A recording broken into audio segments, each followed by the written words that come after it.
কুলিয়ে মাতিছে গছৰ ডালত নাচনি ধুলিয়া ব্যস্ত বিহুৰ আখৰাত মানে আকৌ পালেহি বহাগ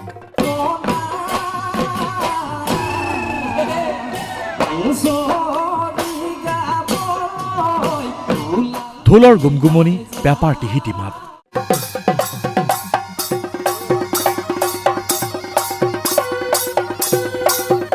আৰু গছৰ ডালত বহি কুলি কেতেকীৰ মিঠা বিননিয়ে আকৌ দিলেহি বহাগৰ বতৰা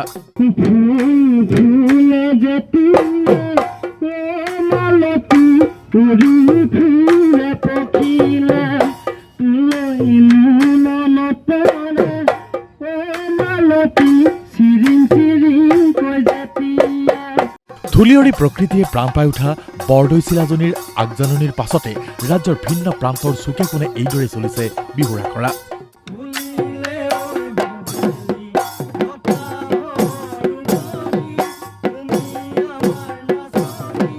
বীৰ লাচিত সেনা অসম জোনাই আঞ্চলিক সমিতিৰ উদ্যোগত জোনাই উচ্চতৰ মাধ্যমিক বিদ্যালয় খেলপথাৰত 10 দিনীয়াকৈ অনুষ্ঠিত কৰিছিল বিহুৰ কৰ্মশালা বীৰ লাচিত সেনা জোনাই আঞ্চলিক সমিতিৰ উদ্যোগত 10 দিনীয়া কৰ্মশালা বিহু নাচ আৰু বিহু বাদ্যৰ ওপৰত তেওঁলোকৰ কৰ্মশালা আয়োজন কৰা হৈছিল তাৰে আজি সামৰণি অনুষ্ঠান আৰু এই অনুষ্ঠানত আমাৰ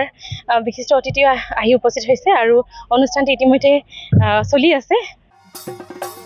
জোনাইৰ বিভিন্ন স্থানৰ পৰা অৰ্ধ শতাধিক কণ কণ নাচনীৰ লগতে শতাধিক যুৱতী অংশগ্ৰহণ কৰে এই বিহু আখৰাত মুখ্য প্ৰশিক্ষক হিচাপে বিহুৰাণী লতাশিল বিহু কুঁৱৰী আৰু অসম বিহুৱতী প্ৰাপক জোন দলে অংশগ্ৰহণ কৰে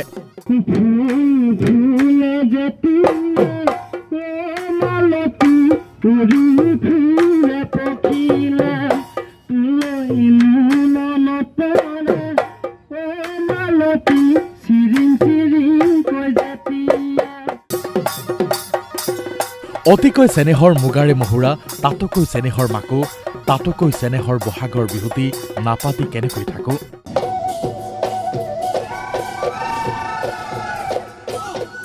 জোনাইৰ পৰা অজয় মেৰাকৰ ৰিপৰ্ট DY365